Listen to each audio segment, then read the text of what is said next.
Broadcasting live from the Joy 106.3 FM studios, it's the Hill Wildcats X's and O's show with host Coach Darold D Williams. Wildcats, let's flip the switch and do this.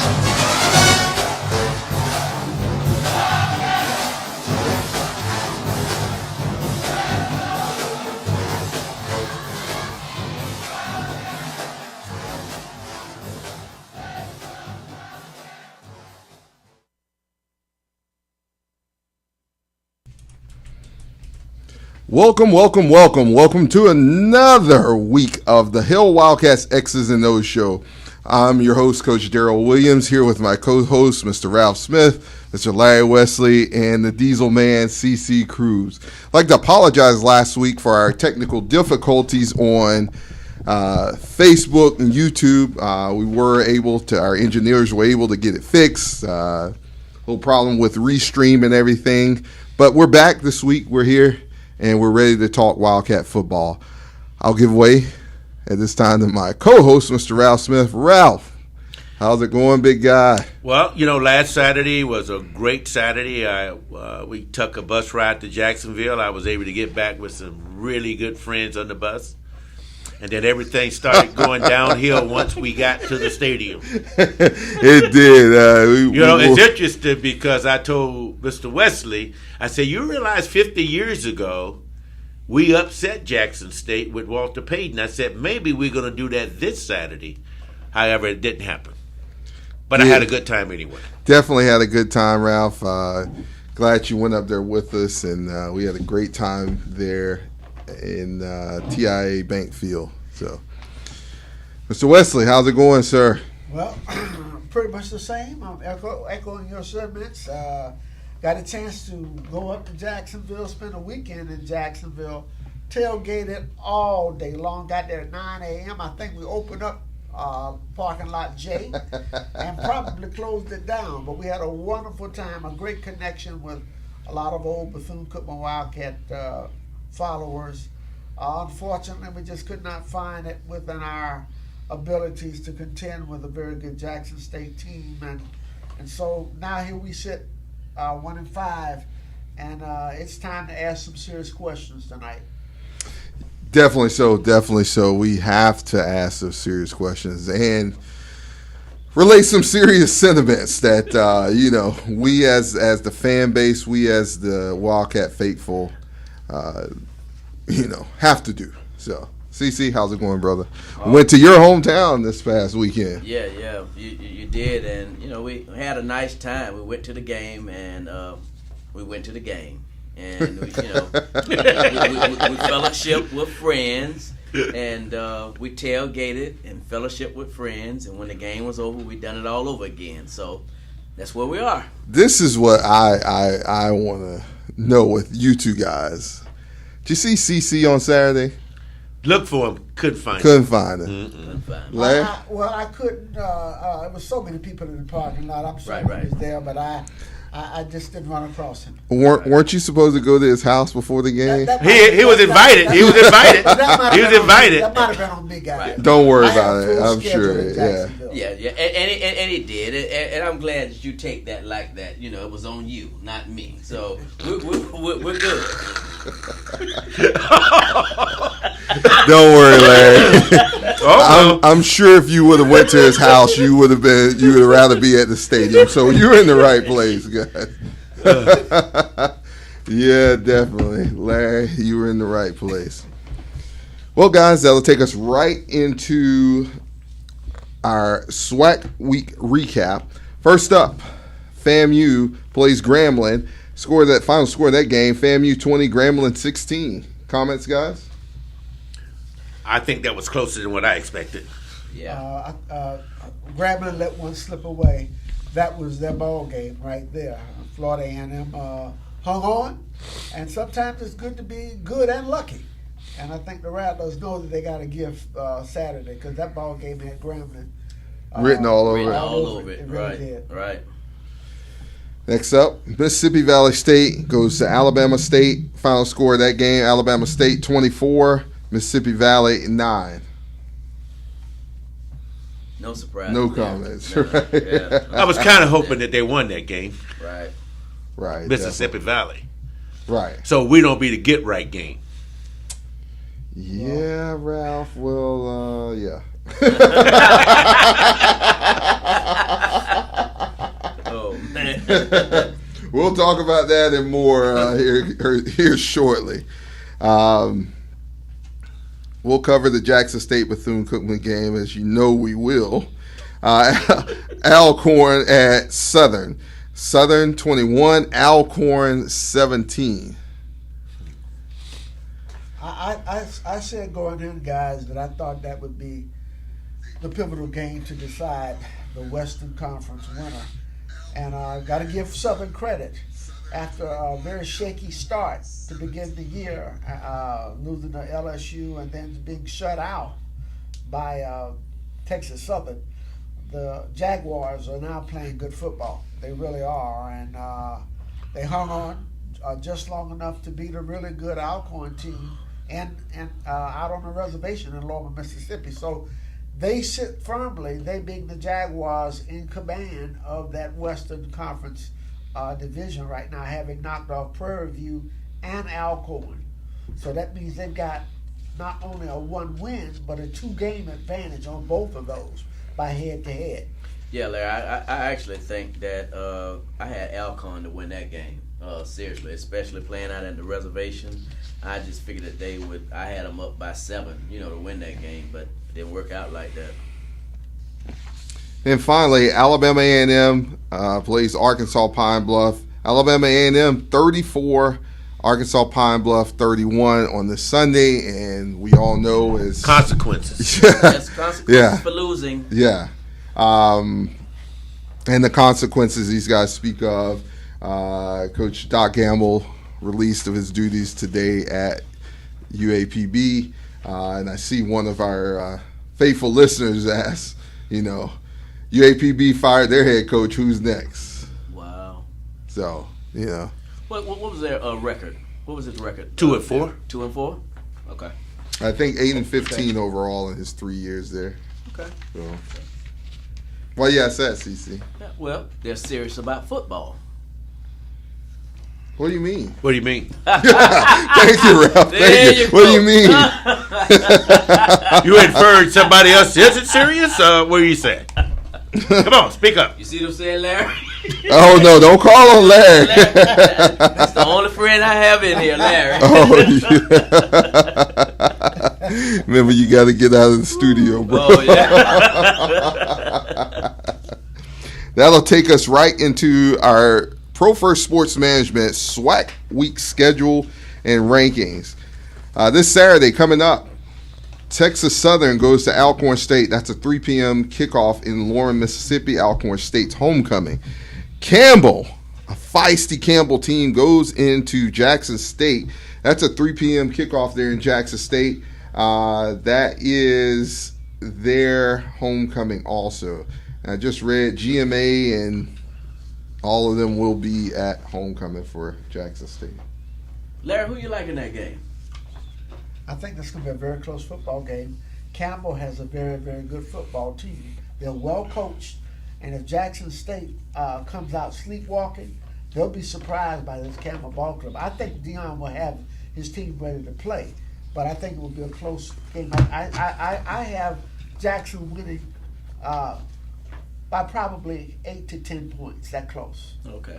Of course, next up, our Wildcats go to Mississippi Valley State, Itta-Bena, Mississippi. And, we will discuss this later, but it's all of that area in that whole all of Mississippi, basically. I know in HBCU is homecoming around there. So makes things a little tedious, a little hard, especially for our guys.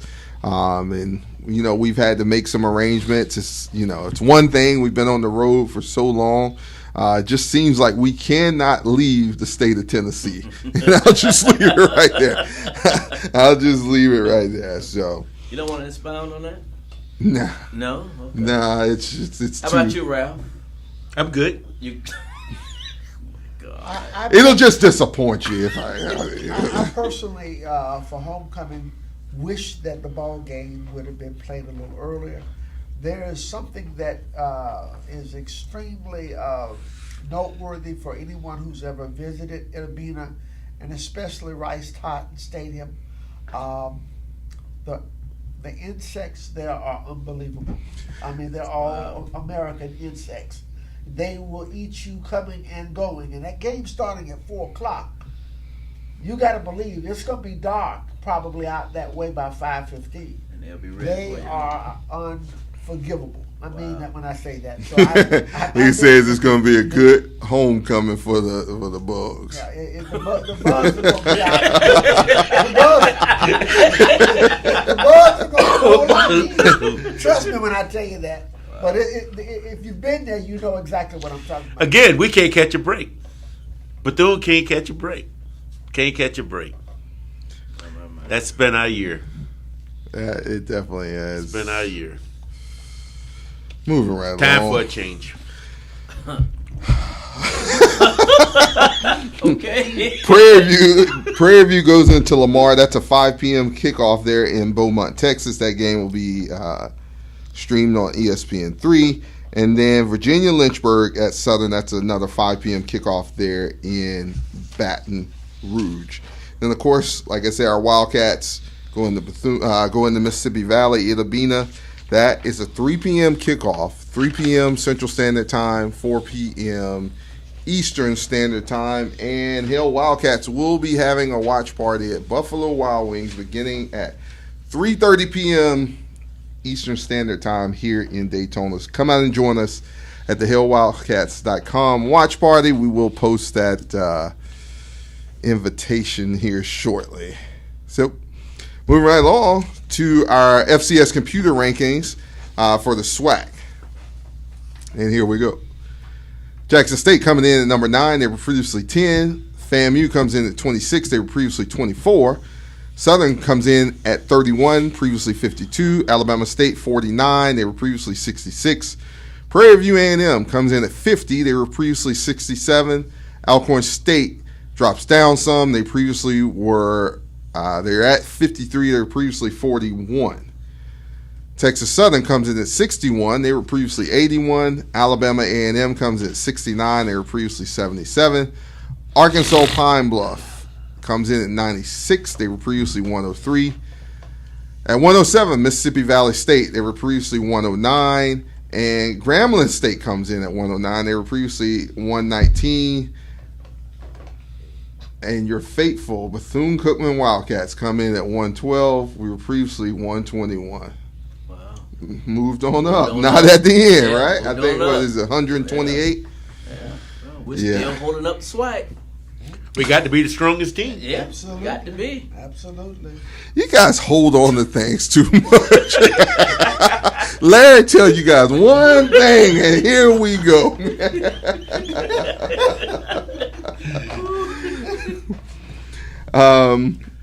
I'm seeing some comments over here. Jackson State is going to dominate low-level Campbell. Jackson State for the win.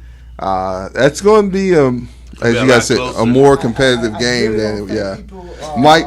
What's his name? Mike Menner over there. Yeah, does a good job. Very good They are job. Very well coached. Yes. You'll be yes. surprised how well they play Jackson. Right. I mean, and we'll cover it during our recap, but if you play sound football, even against Jackson State, some of that stuff doesn't happen. Right. You know? That's true. Right. Some of that stuff doesn't happen. So, Right. you know. But that's what everybody else does. So, coming in, Oh, man. coming in the SWAC standings on the East, Jackson State comes in at 4-0 in the conference, overall 6-0. FAMU comes in at 3-1, overall 5-2. Alabama A&M 3-1, overall they're 3-4. Alabama State comes in at 2-2, overall 4-3.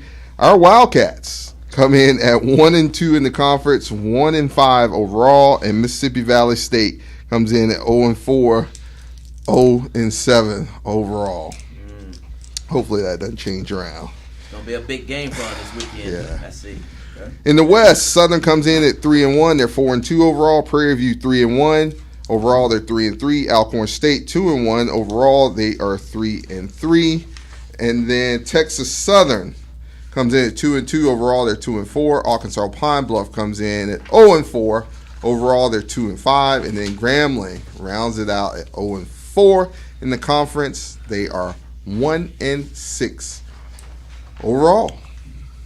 So that's where we're at, guys. Any surprises in the rankings?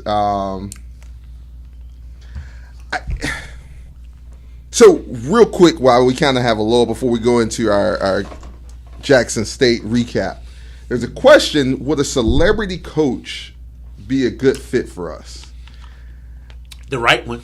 Yeah, I this is the thing. Like, celebrity coaches are great for the marketing or what have you, but if you have a celebrity coach, you have to have a great staff to back that coach, a la Eddie George.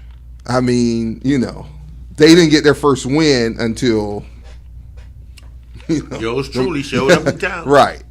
And, they were their fans were getting a little rough under the collar, It's great to have a celebrity coach, but you got to have a coach who can come in and motivate the team, put the right people in the right position, or it has to be that coach is the right fit for, that job. When you say celebrity coach, how are we characterizing that? What Excellent defines question.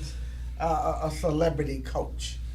You say I guess someone they had to play in the league, be a professional who's played in the NFL or somewhere in that regard, or what are the criteria?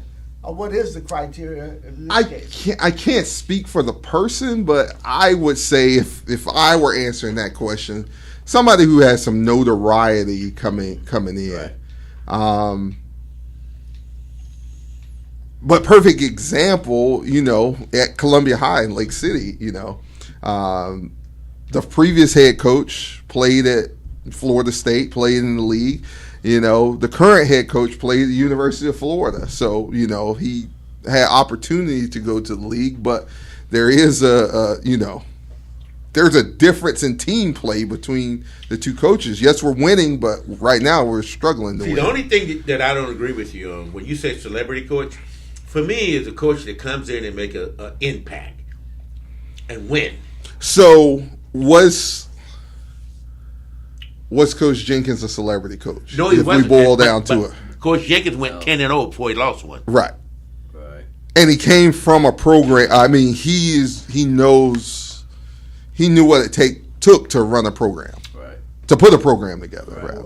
My reason for asking the question. It's a good question, actually. Because there's a whole lot of conversation around big splash coaches or coaches that you say are celebrity. I contend that the two biggest celebrity coaches that we reference as having taken jobs at HBCUs, namely being Dion and namely being Eddie George, Right. they're celebratory regarding playing in the NFL.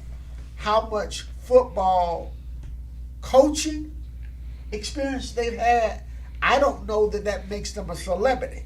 So when you say to me a celebrity coach, what I'd like to see is an HBCU hire a coach who has been at a high level of coaching And at a Division I ball club, Exactly. and got it done. and won. Exactly. That to me is a celebrity also. Right. Give me a name if you don't mind. Well, I don't want to toss names, but I'm certain there's some people that Let's let Ralph answer that. Give us a name, Ralph. You're not even the boss. You don't tell me what to answer. You don't ask me no question. The question was asked, do we have money for a celebrity coach?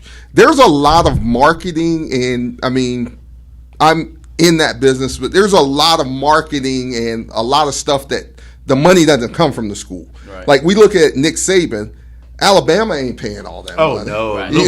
Right. Here's Jimbo Fisher. That money ain't coming from Texas A&M. There's families who stroke that's checks. coming out of the ground. Yeah, It's called yeah. black gold, Texas tea. But this is the deal, though, because if you say a person who has been in high places, Grambling coaching in the NFL for a number of years, Right. Right. He's not really making that big of a splash. Not this year, but I believe he will. But I totally get what you're saying. I mean, let's just go back to Bethune-Cookman University. Brian Jenkins came in and made a big splash, and I think never had been a head coach before. Never had been a head coach, Right. but he had been at big programs. Yes. And I think he went 27-5. Well, I mean, not a lot of people know our quarterback coach in 2010 was Danny Barrett. And, another Big Ten the second head black coach in the CFL. And a Hall of Fame performer in the CFL. Yeah. CFL owning a lot of the. And he was our quarterback coach. Right. With Jenkins. Right. Now question. Would Danny Barrett be a high-profile coach? At Bethune? Yeah. I would think so. See, I think, I would think so. and we got to move on into our recap. Go ahead. When the job came open when Jenkins left, the first person that Lynn Thompson called was Danny Barrett, who was the interim coach at Central Florida before turning our job down and going to work for Miami Dolphins in the NFL. Okay. So I thought that was significant. He was the first choice. Yeah. See, if you look at the success that Deion has had, Deion went out and got pretty good coaches. Oh yeah. Well, they got about 50 of them, out there coaching. Yeah, and then everybody volunteers to go in there for a week and coach. Yeah. The coaching is important. Oh, yeah. It's very Can important. I say one last thing so we can move on? Sure. What I have not seen in a celebrity coach hire is someone, because folks, we all know this. Yeah, you can get to the NFL. That's the Mount St. Rushmore of athletics. But coaching at the NFL or playing at the NFL is totally different from coaching pretty much. at the collegiate level. Right. I'm looking for someone who's coached at the collegiate level, been successful at coaching at the collegiate level, and having coached at a Division I caliber school, not a Power 5, but a FBS school in that regard. We have not seen that kind of hire made at HBCUs yet. No. That's what I think the next move is going to have to be. Exactly. Now, are you continuing to look, Larry? Larry's looking now? You looking, Larry? How's that working? I'm saying, when I say look, here's what I am looking for. Okay. If Bethune-Cookman ever does make a change, okay, I'm looking for an offensive-minded coach, right? Someone who knows X's and O's, who has a proven record of that. Right. I think that's the kind of person that could make a big splash wherever he were to go, not just at Bethune-Cookman. Right. And we'll, of course, like I said, we'll come back to this, but I will say, I see over here, especially in the comments, the Ray Lewis name is being brought out. I don't have a problem with the celebrity coach, but as I said earlier when we first started talking about this, you have to put a staff together. You could always have a great coach come in and motivate guys and things of that nature. That's what Jenkins was, but he had a supporting cast behind him to motivate. That's the first thing he did. He brought in an all-star caliber. Right. Sure did. And that's what it takes. And that's what Deion's doing. Let's be frank about it now. Yeah. Not to knock Deion, know him personally, but see, I think we might have the cart before the horse here. Yeah. Because we still have a coach. Yeah, most definitely.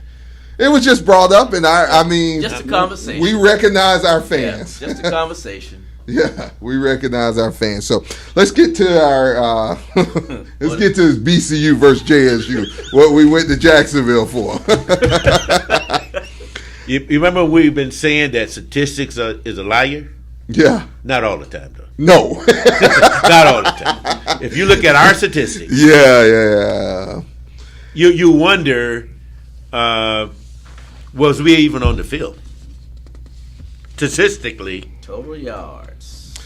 So when we look at it, final score of the game on Saturday, BCU versus JSU in front of a crowd of 22,373, which was the biggest crowd for Cookman in Jacksonville in modern times, we'll say. 48-8 final score. Jackson State improves to 6-0, 4-0 in the SWAC. Shadur comes out first, completes 12 of his 13 passes to begin with. Scored on their first 3 possessions, and Yeah, but my point, if you gave CC that much time to throw the football, I'm thinking he'll do 13 for 13. And I'm thinking you're right. so I mean, what changed between, and we're going to stay on JSU, but we played them last year also, Yeah. right? And so we put him on the ground 7 times. He had a lot of fumbles. Yes, he was a younger quarterback, but what I saw Saturday, he still had happy feet and Sure. moved around. Yep. There was sometimes we did get to him in the backfield, and he's still running down the field after not getting him on the ground. Well, the whole game, no tackling whatsoever. Oh, there was some now. Well, yeah, there was one that made There was a ESPN, little. or it should have made ESPN. It made it. You know, It made it. But at the end of the day, we got the tackle, and that's something that we did not do good at all Saturday.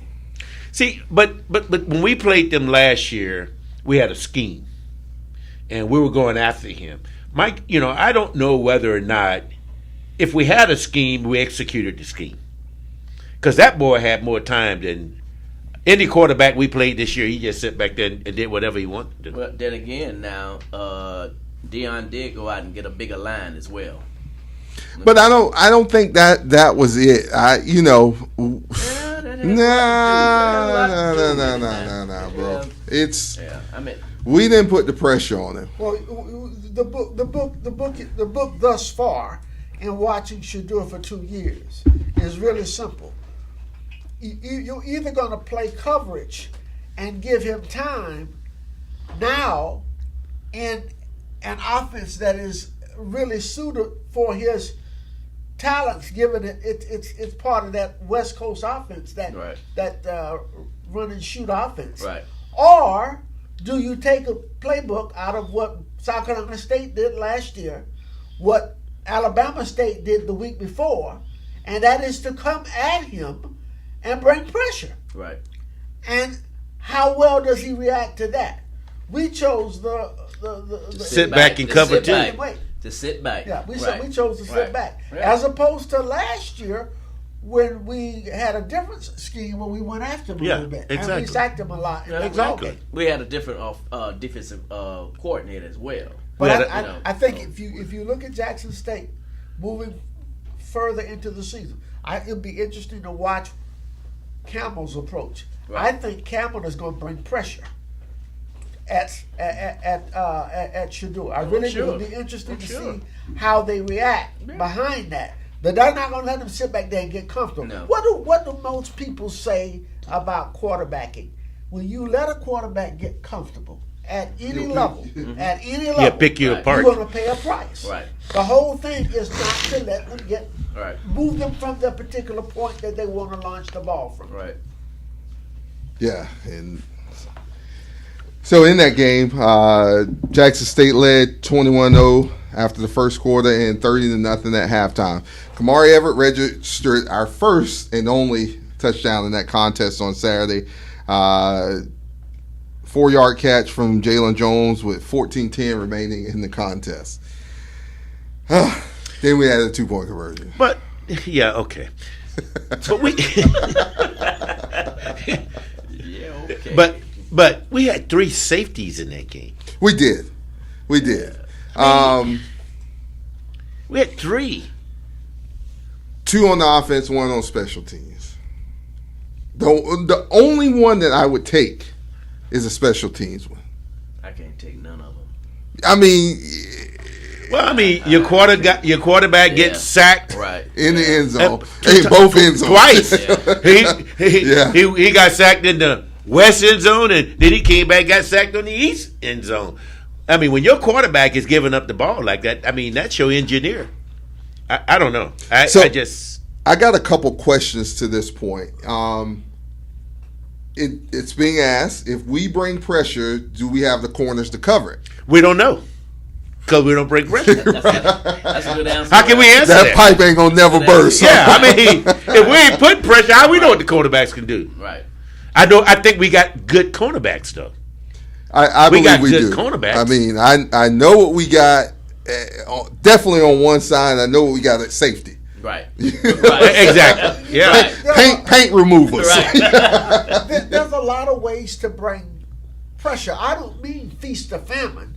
I mean pressure with coverage behind it, but schemed up properly. When we brought pressure in the second half on a couple plays, our defense changed somewhat in the second half, and we started making plays. I mean, the game was pretty much over at 30-0. But we're bringing pressure and we're getting them on the ground. But and we played better second half. We did. We stopped them goal to goal right a couple of times. In fact, so much so, I don't know if you saw it in the game, but watching it on TV from the stadium, right? Dion got very hot. He did.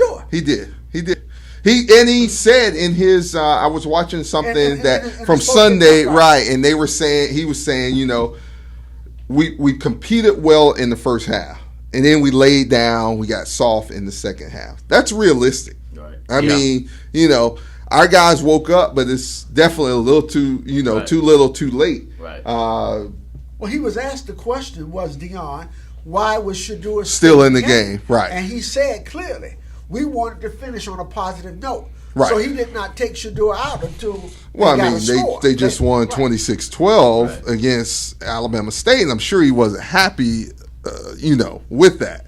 So, tuning up to homecoming, you got Campbell coming in, it wasn't to, as we said, and we say every week, stop us if you don't want us to score more points. This is your home game, so do what you need to do. You know what? I was surprised. I was surprised that he didn't run that big running back though. Yeah, that big kid. Yes, he ran him a little bit, but not what I thought he was going to do. No. I thought he was going to feed him. No, and I mean,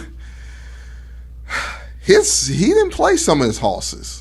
I hate to say it, Travis Hunter did not play. Well, like I said, I think he was trying to take a page out of what Tennessee State did the previous week. Well, 2 weeks before that, lost their homecoming. Malachi Wyman, but all of those guys will be back this week. Of course. But another one of our viewers, we could have gotten more points if the coaches can understand their own personnel on the field. O-line struggled to help you run screens, RPOs. I will say this, and this is not to get ahead. We have some help on the O-line coming into this week, and we'll get to that part. We got some big help on the O-line coming into this side. Defense, stunts, twists. I mean, it appears that we have the personnel to do whatever we want. Right. It just appears to me that we're reluctant. Yes. To do it. For one reason or another. I don't know the reason, but I think we got players. Yes. And we got some damn good defensive players. We just got to get them in the right scheme. Wildcat defense registered 2 interceptions on the day Saturday. Gerald Poe on one, and Uriah Ratliff of Jacksonville Reigns High School product on the other one. God's country, huh? As Coach Sims said in our contest, dropped too many balls, missed too many tackles. We just didn't make the plays we needed to win the game. I mean, we can't allow that to happen week after week. Yeah. Well, see, what I had hoped that would have happened, but I still don't know whether we would have been able to manufacture this. And I think a good idea of what I'm about to say will be evidenced this week when we watch Jackson State play Campbell. We couldn't probably do it because we don't stop anybody, so we can't make a punt. Right. But if you can force Jackson to punt, any team, then you can try block punt. You can try to block punts. Right. You can do various things to shorten the field. We know Jackson has a dominant defense. Right. That's evident. But we got to take some chances too. And I think the team that beats Jackson or that gives Jackson the most trouble will be able to do so in the special teams by trying to block some kicks in that regard, putting some pressure on them in that regard. Most definitely. To finish our day, our stats for Saturday's game, Jackson State finished with 496 yards. Bethune-Cookman, 166 yards on the day. Passing for Jackson State, 272. Bethune-Cookman, 127. Rushing yards, Jackson State, 224. Bethune-Cookman, 39. I wish I could have put Bethune-Cookman over on in front of that 224. Penalty yards. I don't think they got their first penalty. What was it? Late in the third quarter, first? Right. Yeah, okay. That's, And you know, even when they call a penalty, they always try to call a double penalty. Right. I mean, I you know, and I'm not saying that they're one-sided. Just SWAC officiating.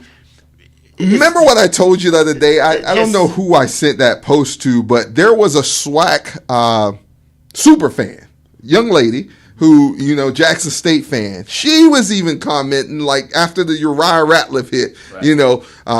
The one referee on the backside over there threw the targeting penalty. And we knew it wasn't targeting from the start. I mean, that was right there in front of us, right? Exactly. So, exactly. Guy used all hands and everything to decleat him. Right. Uriah Ratliff on the big hit. But what I'm saying, though, the referees sort of control the flow of the game. Yes. They seem like they're trying to get the narrative that they want. Yes. So, and you can't do that. Hey, Jackson State is the premier team in this conference, and we're not going to call penalties against them.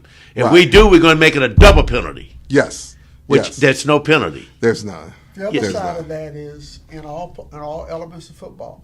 If you are a bad team, right, you're not going to get those calls. You're not going to get calls. You're not going to get those calls. If you're an undisciplined ball club and you've shown that statistically, it's easy for them to make those calls. Right. They'll anticipate you. Right. Even if you don't make a still call mistake, it. they're going to call it. We'll go to our commercial break. When we come back, man, this chat thing is blowing up over here.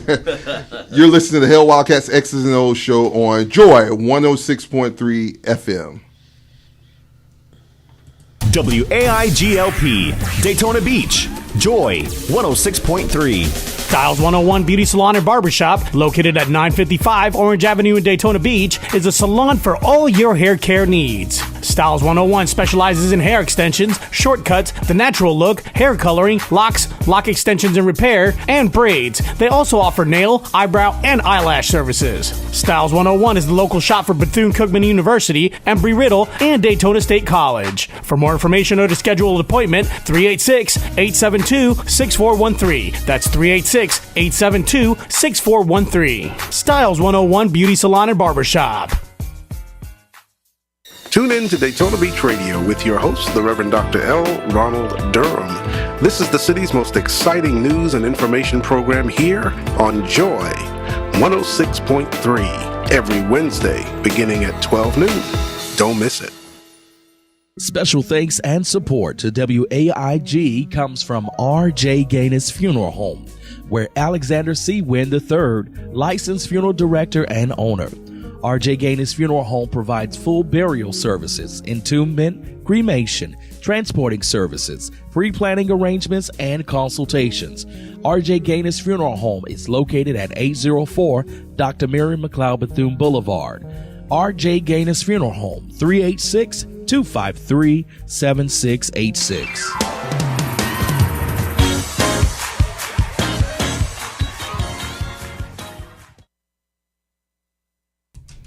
We're back here on the Hell Wildcats X's and O's show. We're talking BCU versus JSU last Saturday. Final score of that game is 48-8. Before we went to our commercial break, we were discussing penalties. To continue with the penalties, Jackson State, 4 penalties for 41 yards. Bethune-Cookman, 8 penalties for 85 yards. Every week, it's, we're in the 80s for penalties. Pretty much. Every week. You can't win like that. No. You can't win like that, And even if you aren't winning, you can't stay competitive. You can't stay in games like that, Right. First downs, Jackson State 26, BCU 10. Third downs, Jackson State 6 for 13, Bethune-Cookman 3 for 16. Fourth downs, 0 for 4 for Jackson State, 1 for 2 for Bethune-Cookman. Total time of possession, Jackson State 32 minutes, 56 seconds. Bethune-Cookman 27 minutes, 4 seconds. comments.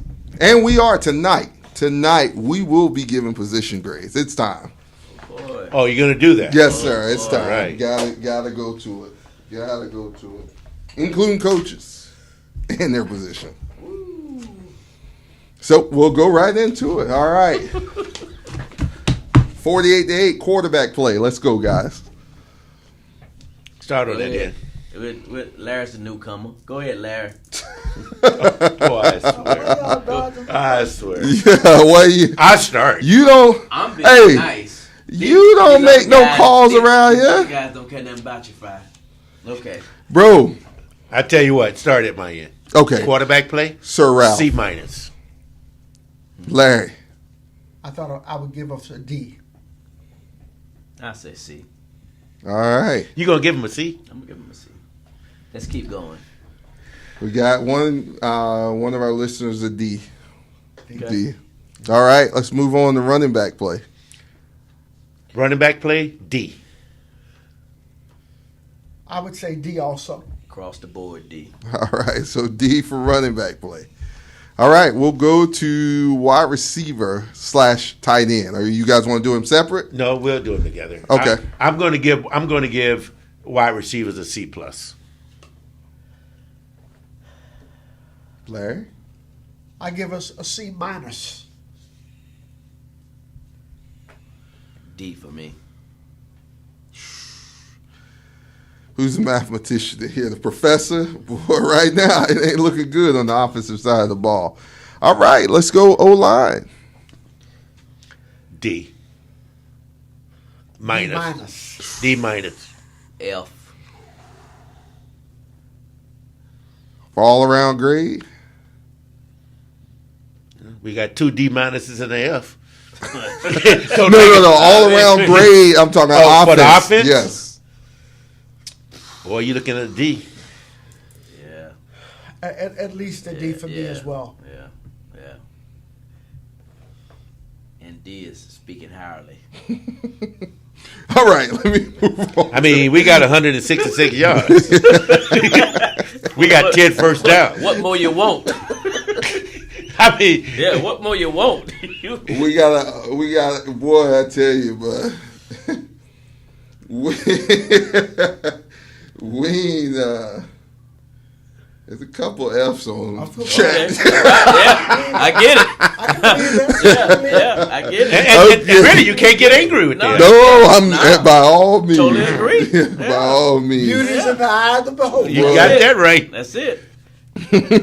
All right, D line.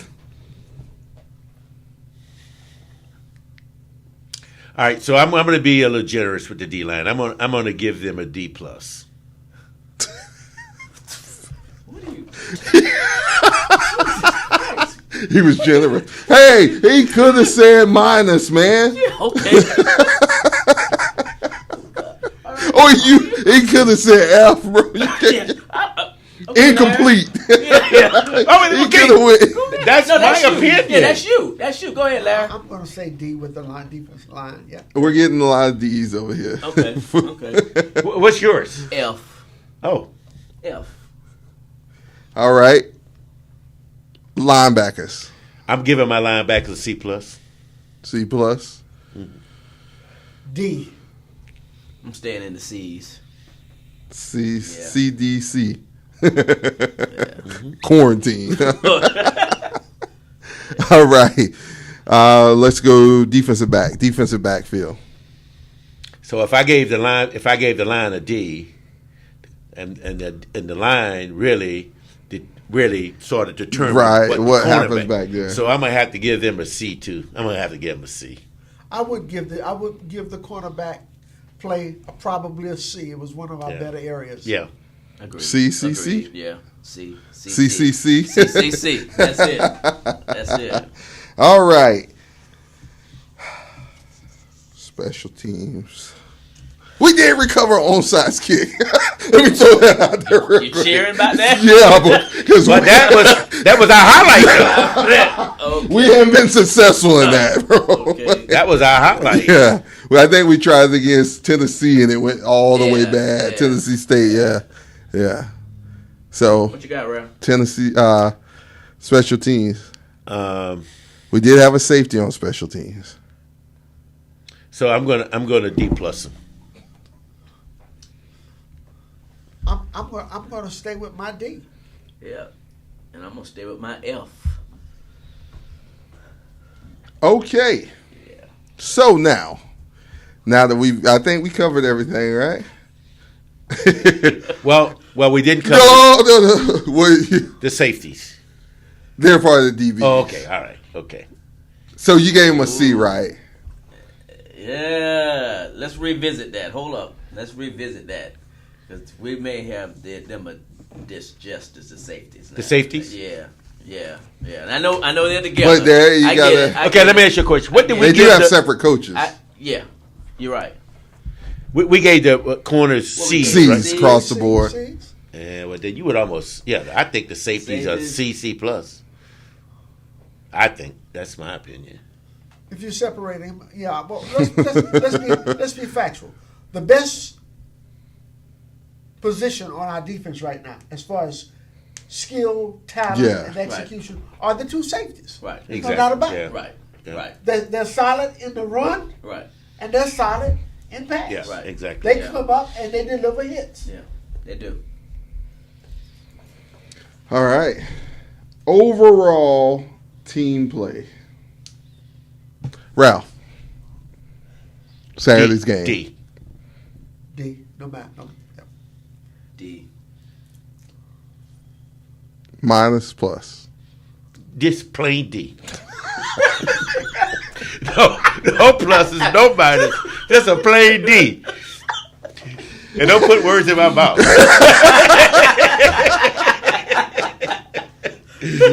I can tell you boys have never been in the classroom. Right. Yeah. Lee. Okay. So there we have it. Let's put Jacksonville in the bin. Great turnout, great fan turnout. Hopefully we can get some games back in there. Had a great time this weekend, minus the game as per se. Great turnout. Saw a lot of people who we hadn't seen in a long time. It was great to see that. Good turnout. Daryl, that 22,000, that's a turnstile count. Correct. There was more people in that. Oh, yeah, There was yeah. Easily. Yes. 25 to 28,000. Right. in that Yes, game. definitely. But this is the deal though. The Bethune Cookman Wildcat fans are hungry, and they're a little down, which all of us are, because we know we've seen better days. I mean, Saturday I have never ever seen a Bethune Cookman College team perform the way they performed Saturday. I was somewhat disappointed. So do they need to go back to, well, you've never seen a university team play like that. Do they need to go back to college? No, BCC? No, we're a university. I'm just saying that we got to do better. Not with the grades you just get. That's why we got a lot of room for improvement. Well, for me, I'm going to take the spotlight off Bethune for a second. To me, the big winner was Duval. Because Yes. I think they showed up Saturday. Right. And Yes, they they sent did. a message to the city that if they bring more of these kind of games Right. in, Black College Classics, Right. you're gonna see this kind of crowd or more moving Right. forward. Right. 16 years was too long of a void for a game Exactly. to be played Right. in Of that city. magnitude. Right. Agree. Let's move on to Mississippi Valley State, guys. 4 p.m. kickoff Eastern Standard Time, 3 p.m. They're in Itta Bena, Mississippi. Our Wildcats go into Mississippi Valley State, upset us last year for homecoming. Now it's our time to return the favor. Some top performers for Mississippi Valley State, and we'll get to, this is part of the scouting report. Abdurrah Lee against the Hornets on last weekend. He had 6 tackles, 2 tackles for loss, and 2 interceptions. Next up, Ronnie Thomas got a couple tackles for loss. There was 3 to 4 players who got tackles for losses in that contest for the Delta Devils. Donald Johnson III averaged 35 yards per kickoff return en route to a season high 70 yards on special teams. So, and what did y'all bring that out at? And they're 0-6. Yeah. Well, what that says from deciphering all of that is that you can expect on homecoming. Oh, yeah. They're going to bring pressure. Yep. Everything that they do is off their defense. Right. So, Bethune, if we turn the football over in any way, they could take advantage. Absolutely. So, this is a ball game for us to have a chance in. We're going to have to totally minimize our turnovers and mistakes in that regard. And, you know, their offense is not really lighting it up either. Right. So we've got That's to be true. able to try to get some turnovers against them. That's their defense. Right. Right. And the defense is pretty good as well. But I think, though, this week is going to be a different offensive performance simply because we finally got a very important person back, and that's the offensive line coach, who I think is probably one of the best offensive line coach in the league. The play's going to stay the same. Yeah, but the performance is going to be different. It's very much going to be different. The performance is going to be different. I don't know if you've seen, it wasn't Step Brothers. I can't remember the movie when they said Gator ain't never played them. You know? Aggression against them. Because if it starts to snowball, it'll get out of hand real quick. Because they're playing off emotion. Did practice look any different this week for you? Well, practice looks like it always looks. You know, we see things that we don't see in the game. But it's time for those things. You're talking about freeing up. It's time to free up the offense, too, as far as the playbook. Yeah. You got to free. Yeah, the offense. We saw the offense during spring. We know they're capable of doing a lot of things. Well, let's do those things. Right. Let's do them. What we got to lose? Yeah. I mean, we 1-6 for God's sake. 1-5. 1-5. We got people we haven't even given an opportunity yet. Might as well let them play. Do you think you're going to see that this week? I don't. But no, probably not. But that's not. You're gonna see the same thing you've been seeing. That's what you're gonna see. Nothing's gonna change. I don't know whether I agree with you totally on Well, that. you don't have to. Nothing's gonna change. Well, I mean, back to what we were saying. When I say that, I'm saying from an offensive standpoint. I think we'll be better on the O-line. I agree with that. You know, but I'm saying overall play. I don't think you're going to see much difference. That's what I'm saying when I say that. Are you talking about in terms of play calling? No, that's not execution. Change. That's not going to change. Execution is not going to change. No. I mean, somewhat on the O-line, yes. I think we'll block things a little better. I think we'll do things a little better there. But as far as you saying, I want to see something new, I don't think you're going to see. So you said the quarterback going to give you what he's been giving you the last 6 games. Yeah. And we'll run the same plays like we've been running. Yeah. I mean. Okay. Yeah. All right. Really? That's what it is. Huh? Man. That's where we at. Yeah. You heard the man. You tried to start a fight. No, what man, you tried to do?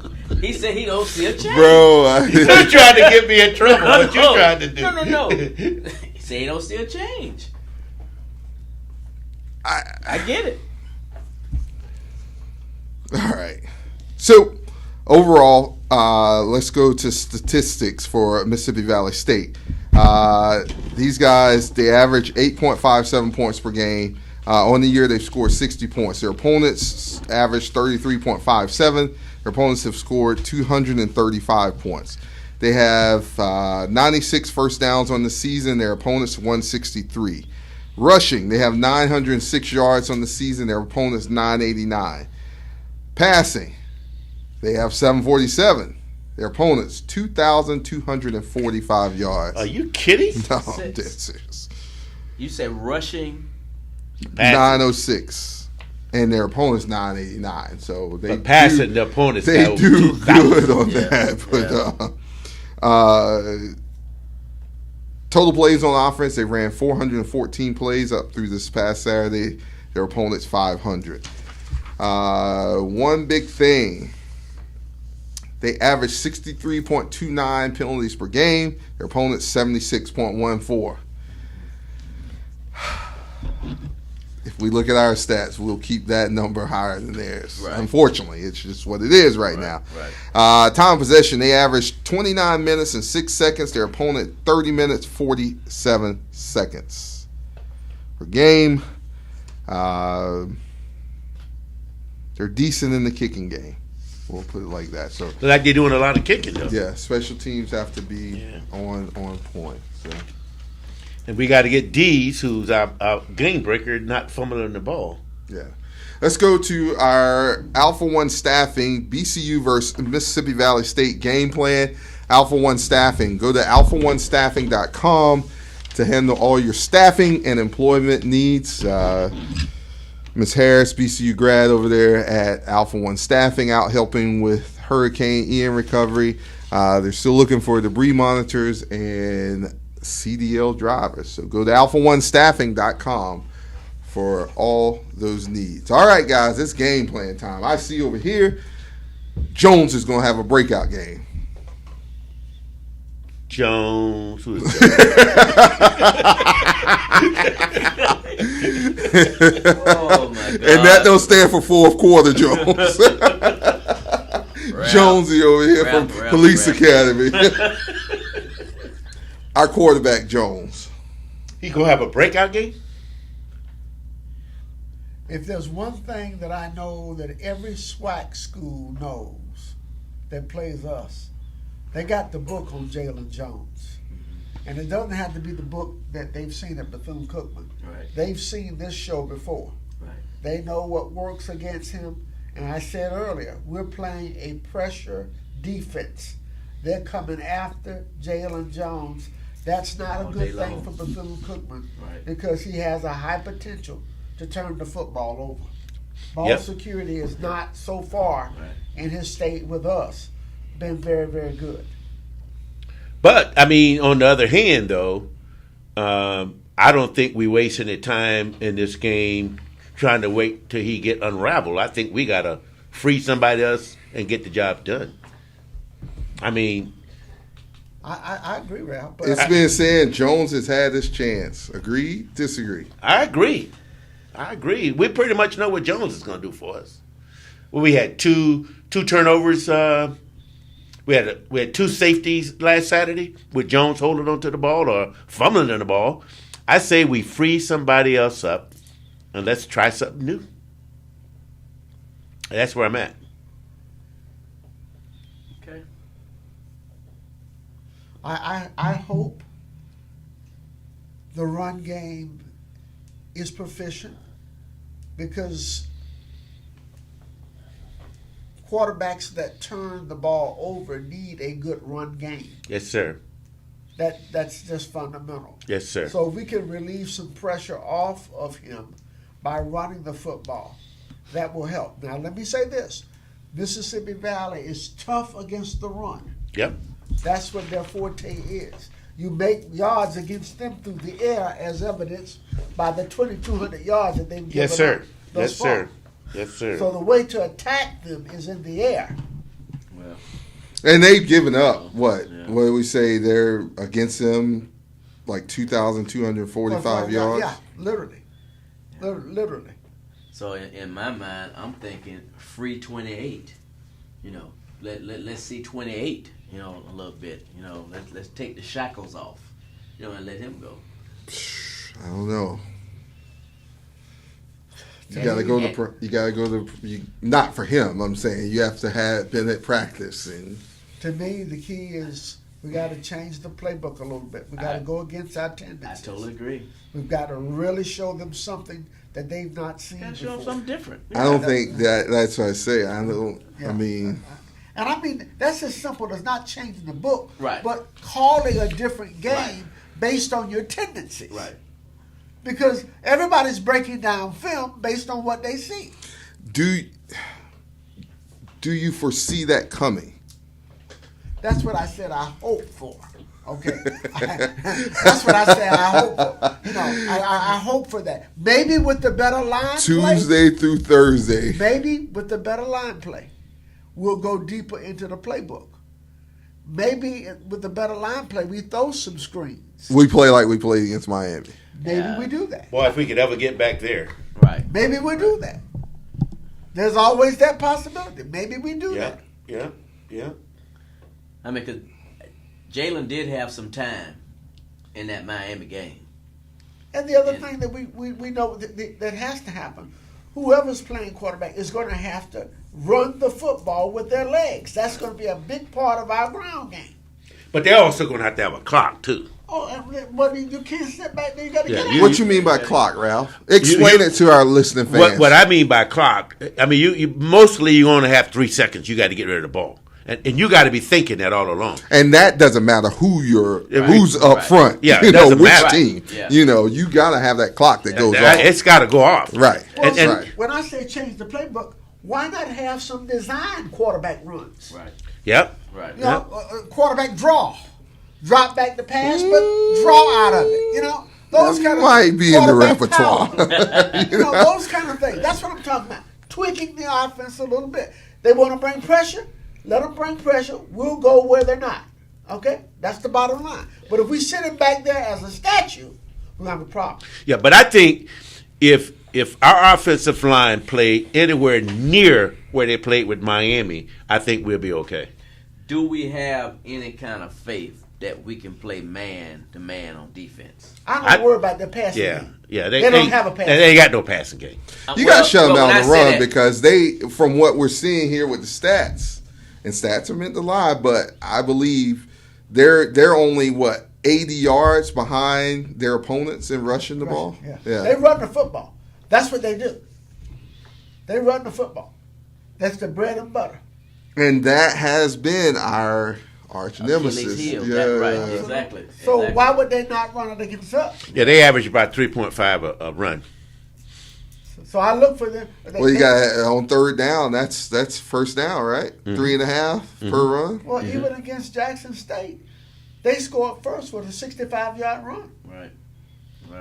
So they run the football. Yeah. We've got to take that away. I would dare them to pass. I would be committing at least 6 people to the box. Stunts, fronts, twists. Exactly. We don't do that. Yeah, but You got to start. Yeah, you exactly. gotta start, But, I mean- but he's right. But he's right though. We don't do it. I We know don't do that. we don't do it. There's a lot of stuff we don't do yeah. We just don't do it. that we need to do. Yeah. Just don't do it. I mean, if Yogi was here, then I wouldn't even be questioning because I know what he's going to do. Yogi lost to Mississippi Valley last year. No. James lost to Mississippi Valley. That boy that's at Tuskegee now. Who was the D coordinator? All I'm saying, the offense. We was on the 3 3-yard line 4 times. You tell it the and then defense score. got to make plays for the offense. That's what I said last week.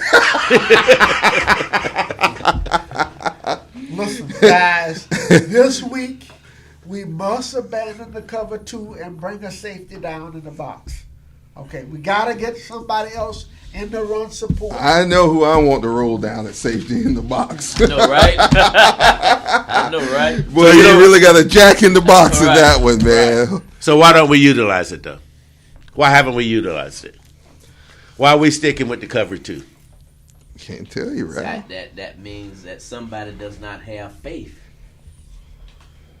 Well, I think it's more than, No, if you're sticking with the cover 2, that means you don't feel that don't mean that. Maybe you don't know how to. Let me say this. Well, then that's a problem. Let's If you don't know, You won in 5. now, right, exactly. We can settle this argument next week between you two. This is because if we stay in the cover 2 against a run team, then we know we have no understanding of defensive football. Okay? We know that. Literally. Boy, Larry, I like the way you broke it down. So we'll go into I need your offensive game plan. My offensive game plan is I want to spread it out, and I want to give them something to think about. I'm going to be throwing screens on both sides. I got my receiver throwing to my quarterback. I'm coming up with everything. 300 yards in there. We need 300. I'm going quick game. I'm going to show something we haven't shown all year long, which would be not only screens but draws. I'm going to go quick to the people who are in the slot positions, because if you bring in pressure, usually you bring it off the edges, and so where you bring that linebacker, I'm going right to where he vacated with a quick pass, and I'm going to get me some yards after catch. There you go. Game plan. Mr. Cruse? Yeah, to me this would be a Kamara Everett game all day long, and especially when let me tell you something. When you have the tight end that we have, and you have these slot players that we have, we got to get the ball to these kids, man. I don't care how we do it. We got to get the ball to these kids. I out of all the stuff I've heard here tonight, I think Larry put it best. If we can cover 2 against the run team, then we haven't learned the damn thing. Well, it was a guy sitting behind me from Jackson State, and he was talking to another guy, and he was just saying quickly, he said that, I wonder if they're going to continue to run cover 2. Well, you hear when I told the guys what I heard in the game in Jacksonville Saturday? I was sitting in the mezzanine. I was watching the game outside, but I came in to the mezzanine. It was beautiful in there, and they had big screen TVs. So there were 2 ladies sitting on a couch in front of a big screen. I sat at a table near them. There was 3 people watching this TV. Right. One lady said they had to be cooked. One lady said to the other lady, "Why don't we bring a safety down out the box and put it in the box?" She said that. I said, I wish I could have recorded that. Wow. 2 females. Not that females don't know football. Right. Because those 2 sisters knew football. Right. Wow. We never did bring the safety down. Wow. So you speak of rolling the safety down. Everybody better duck, because the hitman Ratliff is on the phone. Mr. Ratliff, how are you this evening, sir? I'm doing good. How are you? Good. Uriah Ratliff from. Go ahead. You can go ahead. Jacksonville, Florida. Raines High School. That's what it is. Y'all saying it wrong. He is from the graveyard. Yeah, okay, that part. Uriah, we have one of your alumnus here, Mr. CC Cruse, is also a graduate of Raines High School. How are you this evening, Uriah? I'm doing good. How are you guys? We're doing good. We're doing good. Glad to have you on the Hill Wildcats X's and O's show with us. Uriah. Appreciate you guys for having me. Yes, sir. Yes, sir. Glad to have you. And we're friends of yours. We're no enemies. We're no enemies. So, for real. Uriah, take us into Saturday's game against Jackson State. You're playing in front of the home crowd, the Daytona crowd, and definitely the Jacksonville crowd there in TIA Bank Field. We know you had a couple of decleaters, but there's one that's being shown across the nation that, I've heard, hey, if you got a weak stomach, turn away from the TV or what have you. Uriah, take us into that play, man. 38's running up the field. What are you thinking in your head? There was you and one other player there, and, take us to that play. All right. I just seen always a player run through, and my first mind thought was like I couldn't let him score and make a play. So I just felt like I just had to come down and just make a play and give my team a spark. Definitely so, and definitely a spark was given. It seemed like you guys woke up on defense and started playing like the Bethune Cookman defense that we know. What was it? How many family members did you have at the game on Saturday? I'm not gonna lie, I probably had like at least 15. Love to hear it. Love to hear it. What motivation did that give you on Saturday? Actually, it gave me a lot of motivation. Actually, I just felt like I had to put on a good performance, not only for my family, but I was playing in my hometown, so it's like I had to have a good performance in front of the city. Put on for the city. Put on for the city. Right. We know you guys haven't had the best of blessings this year as far as the team. You guys are leaving out tomorrow for Mississippi Valley, their homecoming. Tell me what your mindset is right now going into this contest. It's their homecoming. They upset us last year for our homecoming. All right. What's your mindset as of right now? 4 p.m. or 3 p.m. kickoff Eastern Central Standard Time, 4 p.m. Eastern Standard Time there in Ithabena, Mississippi. What's your mindset right now? I feel like we just gotta, as crazy as it sounds, I feel like we can't think about the win. I just feel like we have to focus on the next play, you know. And then once we focus on the next play, you focus on the next drive. And then after you focus on the next drive, you focus on the next quarter, then half. And then the next thing you know, you focus on the whole game. And then that's how you come out with that win. Definitely so. Definitely so. And I know my co-hosts here, they're chomping at the bit to ask you a couple questions. So we won't hold you long. I know you're preparing to, like I said, you guys are heading out in the morning to head to Mississippi Valley. Guys, got anything for Uriah? Well, the play that you made Saturday I thought was outstanding, but I've seen you make quite a few outstanding plays this year. And I think maybe the linebackers and the cornerbacks and safeties is the strongest part of our defense. And all I'm saying, you guys keep it up, and the ball is going to start bouncing your way, and good luck Saturday. I appreciate that. All I can say to you, man, that you did it the Reigns Vikings way and the 45th Street way. So you know what I'm talking about when I talk about that 45th Street. And we got to laugh out of him because he don't usually laugh. He know about that 45th Street. Mr. Wesley, you got anything for Uriah? No, I just want him to continue playing the football that he's playing right now, and I think the strength of our defense is in the center of the football field with our two safeties back there. And so against this run-oriented Mississippi Valley Delta Devil team, I know the safeties are going to be very much involved both in the run game and the passing game should it present itself. Good luck to you, Uriah. I appreciate that. Yes, sir. Uriah, you have anything to say to the fans? We have tons of fans watching on Facebook, YouTube, and listening on Joy 106.3 FM. You got anything to say to the fans before we let you go? I just want to say that it's going to get better. We just got to click and just ask everybody to stay behind us because it's going to get greater later. There you go. You heard it from one of the guys. You heard it exactly from one of the guys. Uriah, we thank you for calling in to the Hill Wildcats X's and O's show.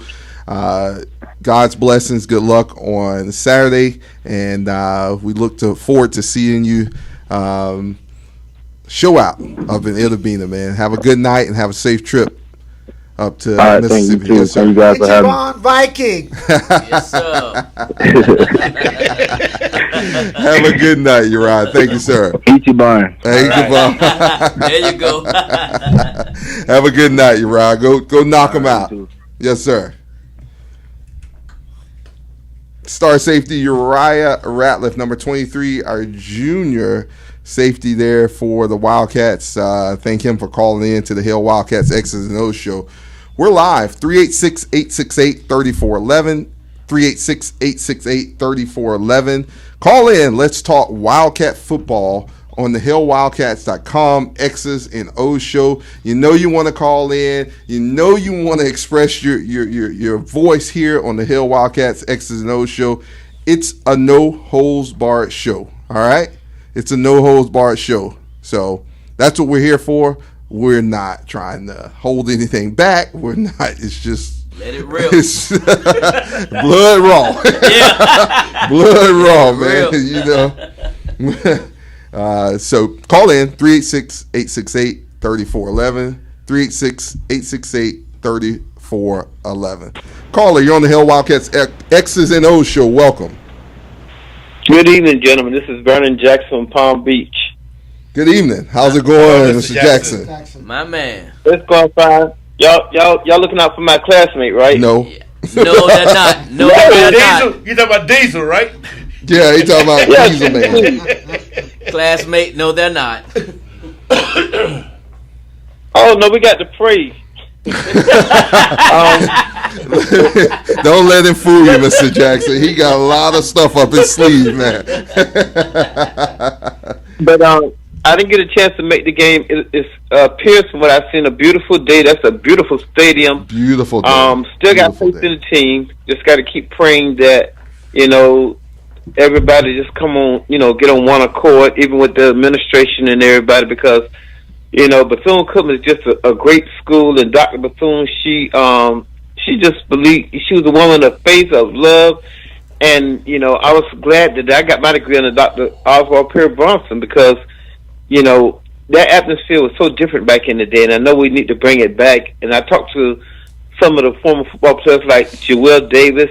I was saying if players like him and other players can talk to the players, like a mentor to motivate them to say, hey, Bethune-Cookman has a rich history for winning, so we don't know, what's going on. Y'all in the slump, but it won't be like this always. But, hey, let's play some Bethune-Cookman ball, because they go out there, play the kind of ball we know that Bethune-Cookman is capable of playing. We'll see a different team out there. We definitely will, and hopefully these guys are inspired to go out and do so. They took one away from us last year, especially, Mississippi Valley, so it's time to go take one from them on homecoming, and, that's what we're here for, and that's what we're going to try to do, so. I know for a fact the jungle got to go to Mississippi and Enabina, whatever the place called, and show them we from the jungle. Right, and we got to play like we from the jungle. Definitely so. We're definitely from the jungle, and we have something to prove and something to show. So I know that our Wildcats are ready, and the leaders that we have on the team, all hope is not lost, as Uriah said. Just stay behind us, just keep the faith, and that's what we have to do. And that's what we're going to do. We keep praying. I'm looking forward to homecoming, but they got a lot going on for homecoming, it seems like. They do definitely have a lot for homecoming. And November 5th will be here before you know it. But we got to handle these Delta Devils, and then those Panthers are Prairie View first, and then we'll welcome those Alabama State guys back, and some are BCU alumnus back to Daytona on the opposite side of the field. Right. Yeah. But we got to take it to them at the beach. You got to let them know you can't come down and handle us at the beach. Right, definitely so. But one game at a time. We got Delta Devils on Saturday. That's what we got to focus on. Yeah, Delta. But y'all got to take care of my classmate Ralph and Larry. Y'all got to take care of my classmate. We'll talk about that off the air. Your classmate has to do some stuff. We love him as a cousin. And I appreciate distant cousin. Distant cousin. We love him. Classmate. The only person looking out for me is Larry, and I like that. So we're gonna ride out with that. Thank you, Larry. I appreciate it. There you go, classmate. He wouldn't even let this man come to his house. He wouldn't even let him tailgate with him on Saturday. Yeah, so Larry did okay. So let's keep. No, we talking about you. All we right, ain't talking about Larry. All right, classmate, we over and out.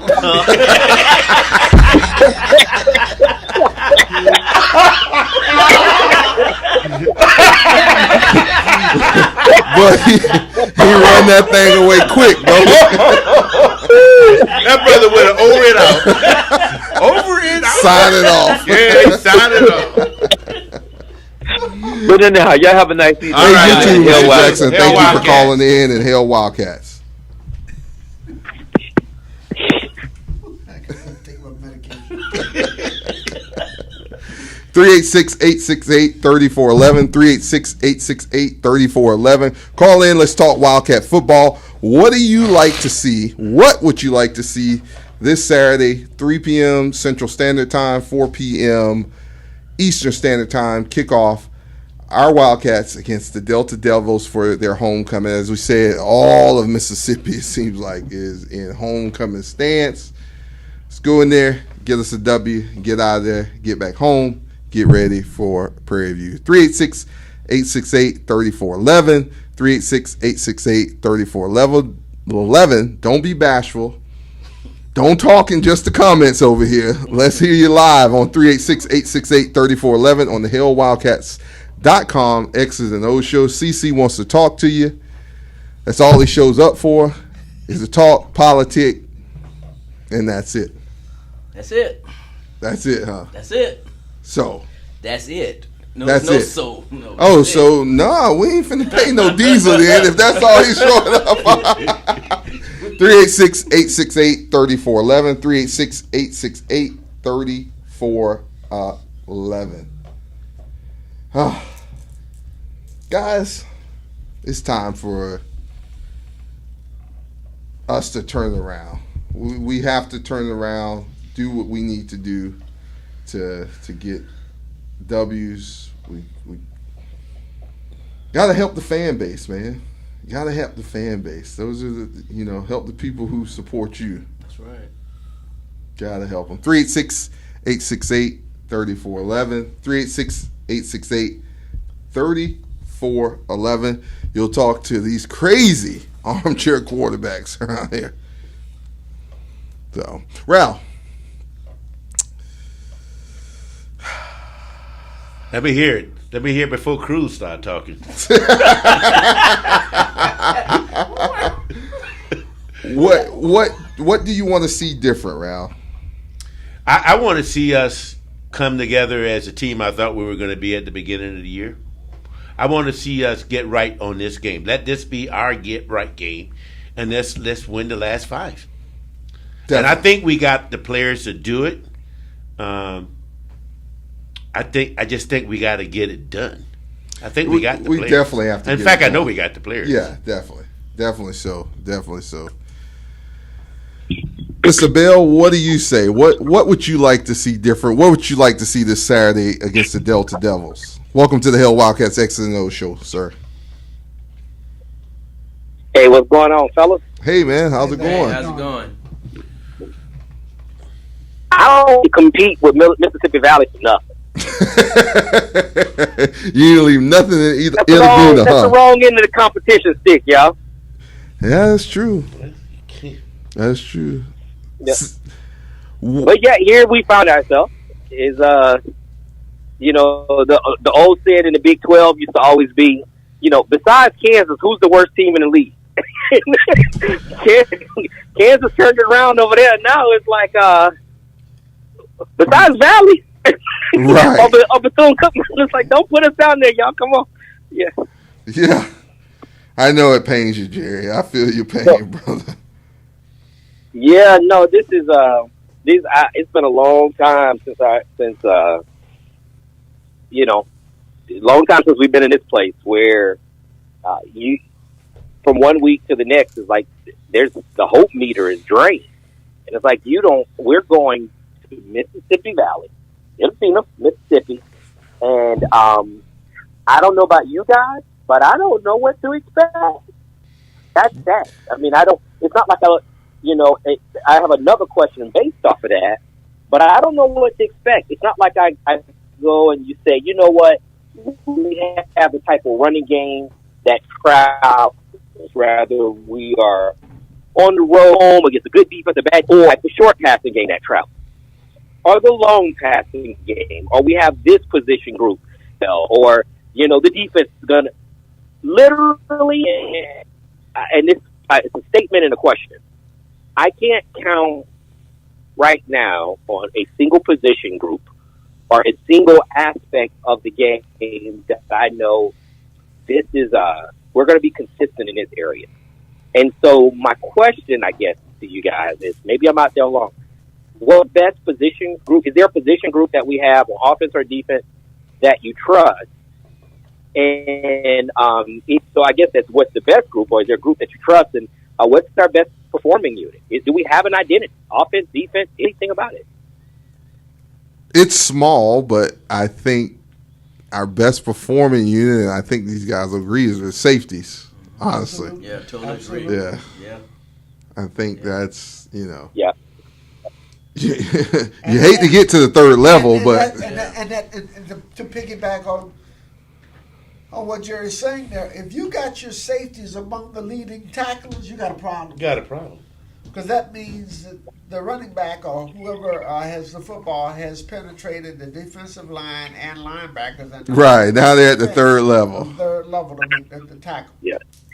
And that's particularly bad in our defensive system because our safeties don't play around the line of scrimmage. Nope. They're 15 yards off the ball at the snap. Yep. So if they're getting there. And that's why when you look at us, maybe Jackson's not a great sample size, but look at the plays, the number of plays that Jackson, explosive plays that were over 15 yards in that football game. And there were a number of them throughout that game. And normally the last line of defense were the people making the safeties making a tackle.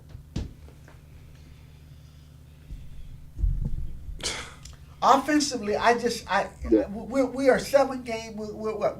We played 7 games. Well, 6 games. 6 games. This will be the 7. And I still don't know. We're out of sorts. I don't know what we're trying to do. I'm trying to understand the identity of what it is that we're doing, and I don't even know that we understand our own tendencies. And sometimes I think that's where it begins. You have to start looking at your tendencies first to try to show something different than what you've previously shown to the other defenses. And yet I don't know if we have the capability in terms of our play calling to make that happen. Nor do we have necessarily the execution to make that happen. Wow. When you are... Yeah, I mean, that's it. It's it. Yeah, when you're constantly being penalized and you're constantly behind the yardsticks, you're not good enough to make up that yardage. No. So that's why you're going to have to punt the football more often than not. Right. And so part of that is execution. A lot more of it is focus, being able to be held accountable. And I don't know that I've seen in practice any accountability. What's that? We'll run a play, and even if we run the play wrong, there's nobody saying, let's run this play again and run it the right way. So we're practicing, but we're not practicing perfectly. There's a lot of stuff that hadn't been addressed, and the loudest thing is, for me, tackling. Yeah, definitely. And, you have to practice it to be perfect at it. I said it from the beginning. Tackling drills. We're not tackling nobody. I mean, and if you take him down to the ground, you might as well go. They call the police on you. Well, you might as well go ahead and leave practice right now. FBI showed up. Right. Yeah. Well, it definitely shows up, and again. So I think that's I've been trying to figure that out for the last couple of weeks. It seems like we are a team without an identity. I do agree with you. I will go as far as to say you talked about the safeties. That group has performed well. I'll be willing to say our best position group is just the defensive backs in general. If you think about it, we haven't given up a whole lot of pass plays down the field. Not a lot.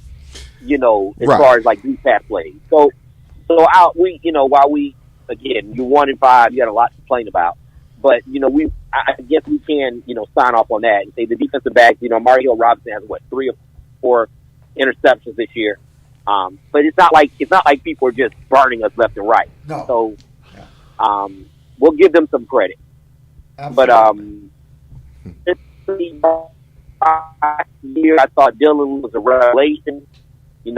Picking up from last year, he come in this year at the beginning. He's getting open. He's, got this level of quickness in the slot and seemed to get some separation. And then over the last 3 or 4 games, it's like I don't know if he's had 3 or 4 targets. Yeah, right. So, and again, I'm not saying that we can build an offense around him. I'm just saying it's like every week we're trying to reinvent ourselves without establishing what we do well. I don't see that. That we've established that, we get in this crunch situation, teams are studying tendencies on us. I don't know what the tendency is because I don't think we've found anything yet that we now.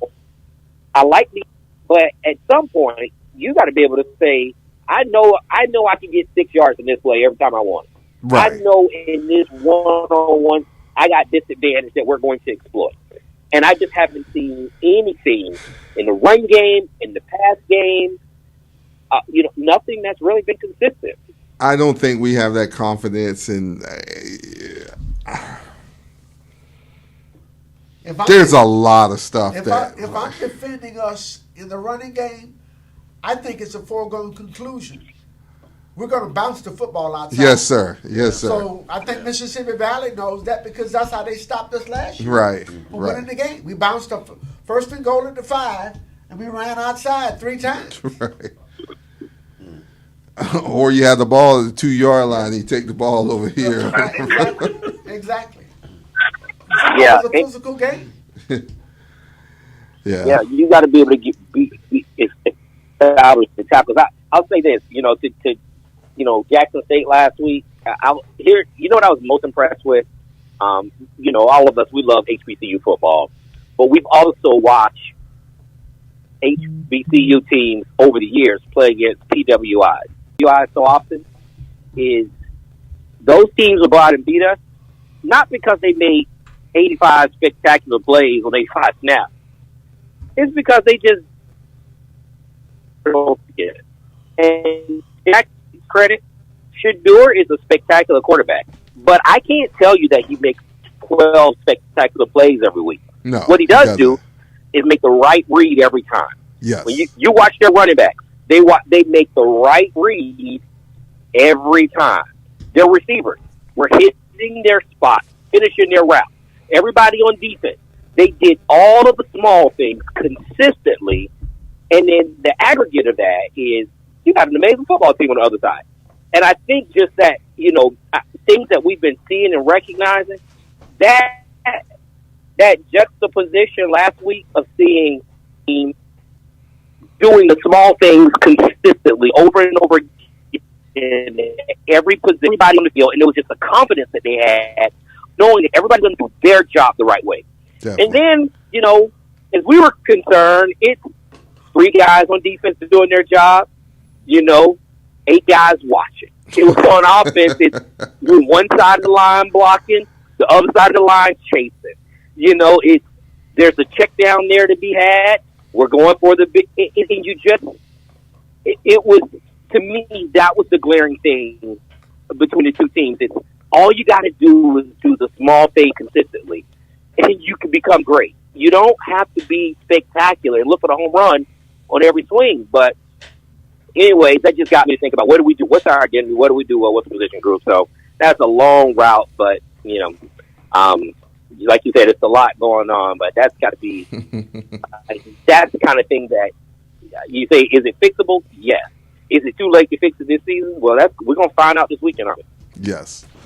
Caller, you're on the Hill Wildcats X's and O's show. Welcome. Good evening, gentlemen. This is Henry Dunn from Jayville. How's it going, Mr. Dunn? Thank you for calling in the Hill All right, Wildcats checking X's and O's in. show. Yes, sir. We're talking about offense and defense. First of all, on offense, if I heard you right, Valley is weak against the pass. That is correct. They've given up 2,245 yards so far this season. Okay, offensive tweak. Isolate Kamari out on the end and create a one-on-one situation. He's versatile enough to go deep, short, long, whatever the case may be. Force them to defend him, and that'll open up some other things.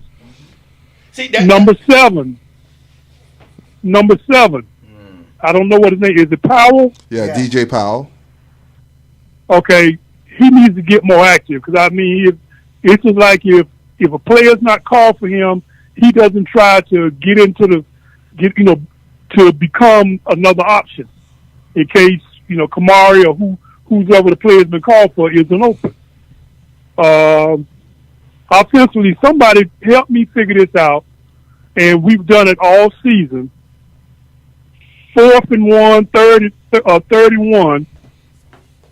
Why do we have our quarterback 5 yards back and our running back 7 yards back with nobody in front of him? But then we want to run wide. True Can story. somebody explain that?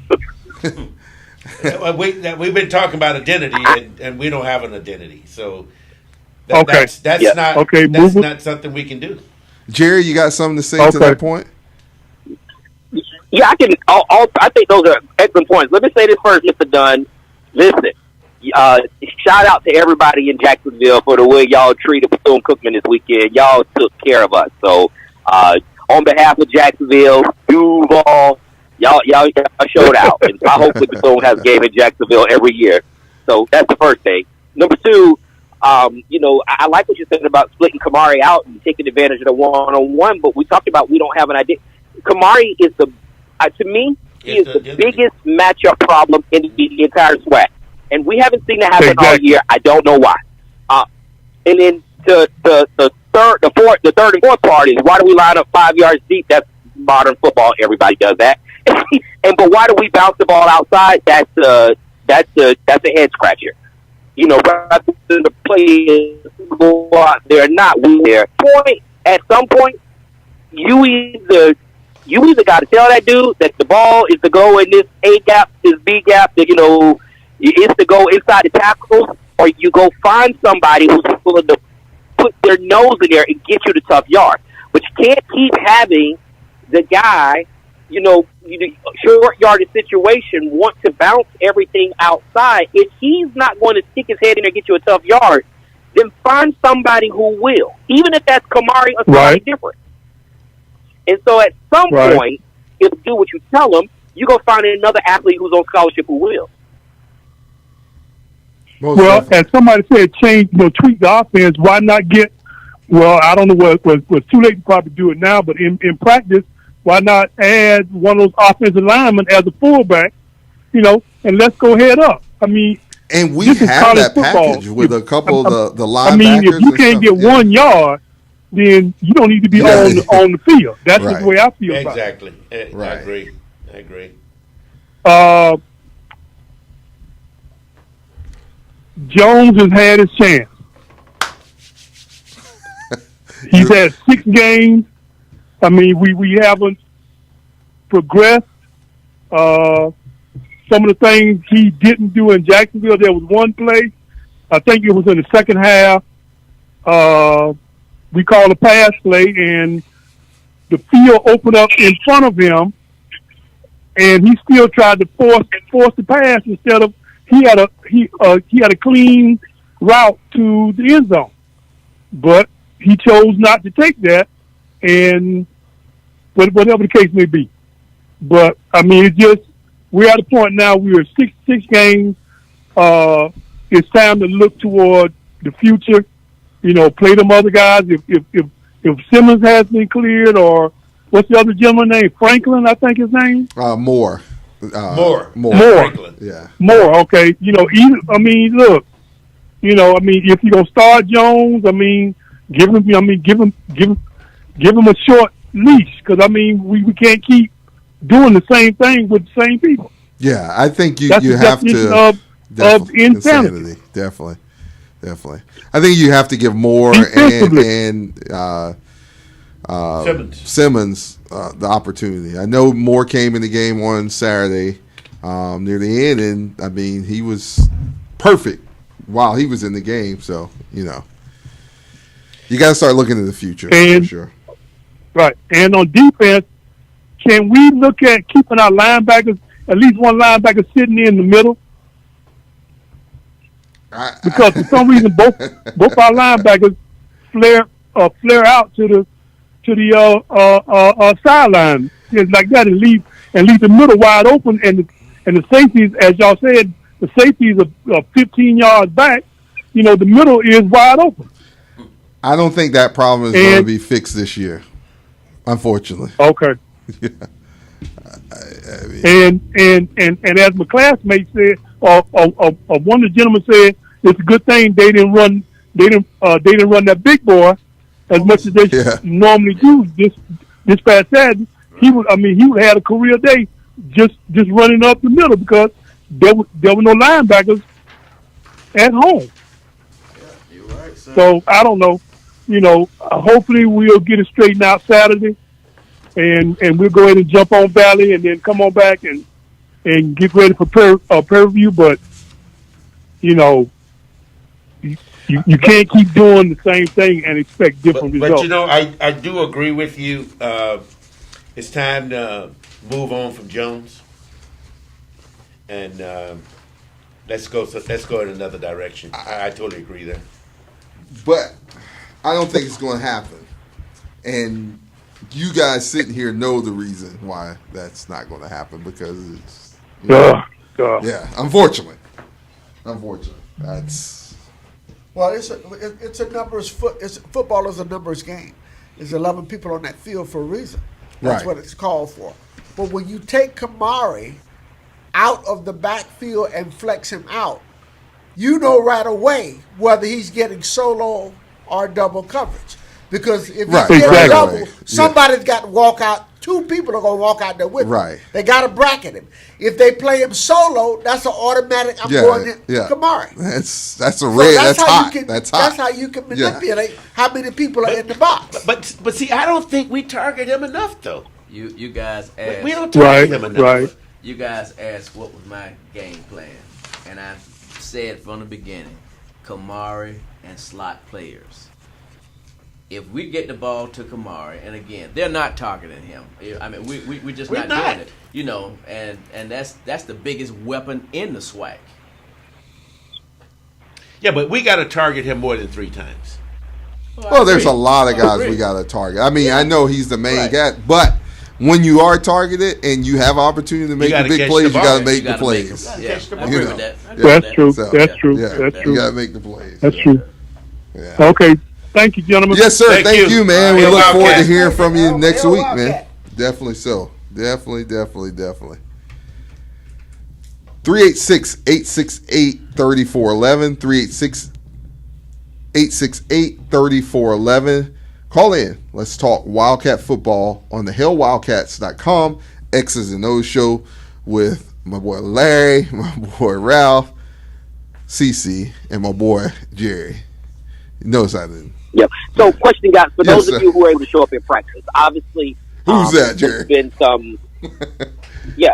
But then, for those of you who've been showing up in practice, there's been some issues people may or may not know that our offensive line coach has not been available consistently, and so he was there at practice this week. You guys think because of that we'll see a better production out of the offensive line? Already, instantly.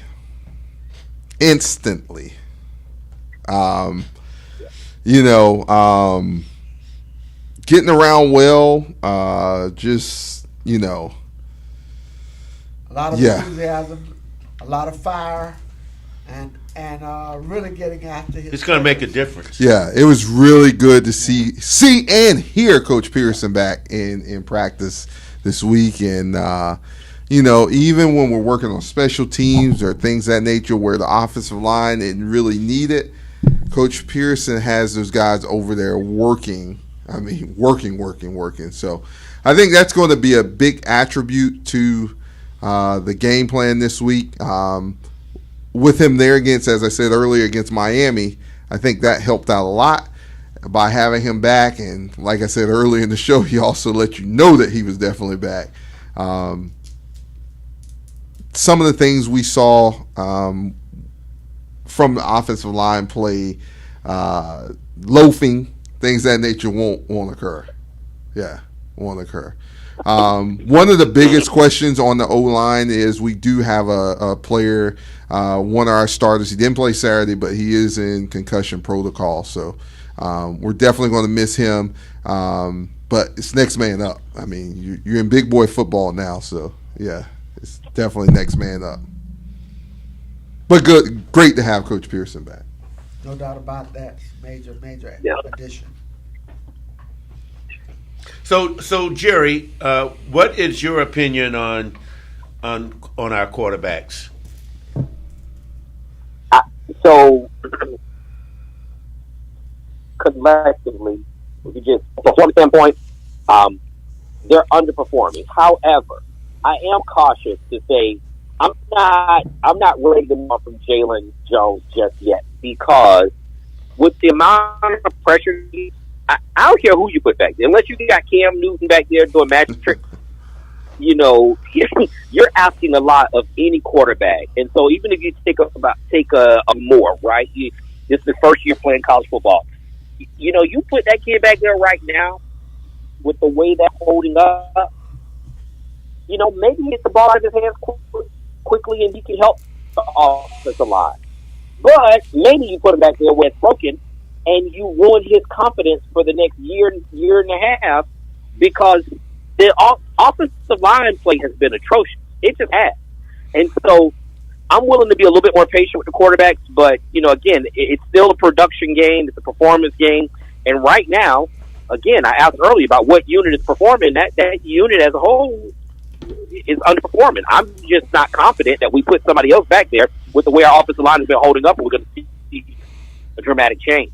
I agree with you, Jerry, but from things that I know each one of these guys have seen, even without a pass rush and things of that nature, it's been eye-opening. And even with a pass rush, from Pop Warner Football League to the professional, you are taught as a quarterback to possess the football. Don't turn it over. And when we're constantly turning it over because of pressure, you're going to get more pressure. Right. I'd rather run three plays and punt it and not give a team a short field with a turnover than to have that continue. I've nothing against Jalen. That's been his MO, not just at Bethune-Cookman. It's been his MO ever since he's played quarterback. If we go back to 2019, not piling on, it was Jalen Jones who turned a Jackson State 9-0 lead over Bethune-Cookman into a scoring avalanche by the Wildcats simply because he turned the football over. Turning the ball over. Turning it over. That wasn't because of Wavy Davy or whatever his name was. Nah, and we weren't bringing pressure on him. No. This is the thing. It's a conglomerate of things, but I think, and not to make excuses for the wide receivers, I think some of our problem is they don't think the ball is going to get to them. That's the number one. And when it gets to them, it's like, whoa, wow, what is this? Right, exactly. Yeah. So I know y'all opinion on the quarterback was incorrect. Y'all, you figured that one out, huh? My point is, well, Jerry, we have a slight advantage. So, like I said, the unit is underperforming. I am not defending him. I'm not advocating for him. What I am saying is, it's how much is Jim, him underperforming as in Jones, and how much of it is, again, it starts with the offensive line play. And I'm just saying, I don't know that we pick somebody. It seems Franklin play this year. That didn't get much better. We went down. But we're not advocating that Franklin is the answer. We by no means are advocating that. Talking about going to. So now you're talking about going to your number 3 or your number 4, and so Walter Simmons. I think he, from what I've seen from him. He had a lot of Jalen. Some of the things we're talking about Jalen Jones, he was struggling with. And so the Moore kid is probably the best thrower of the ball that we have, just pure thrower of the ball and reader of defenses. Right. So if that that offensive line is not going to allow us to run the ball, and we want to distribute the pass, okay, he's the best pure thrower. And if that's what we want to get out of our team, if that's what's going to be our identity, then make the switch. But I just don't. I'm not certain that's going to solve your issues if the man's on his back the whole game. Caller, you're on the Hill Wildcats X's and O's show. Welcome. How you doing, Daryl? Willie Jackson. Willie, how's it going, my man? Good to hear from you. Glad to hear from you this week. We missed you last week. What you got for us, Willie?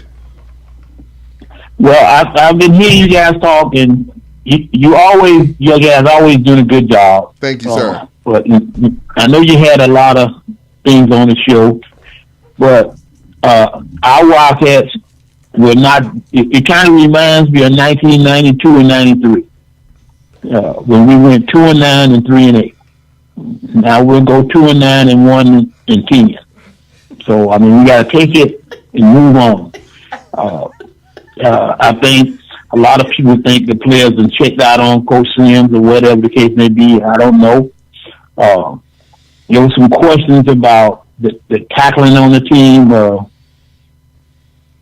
I don't know if they practice tackling or whatever.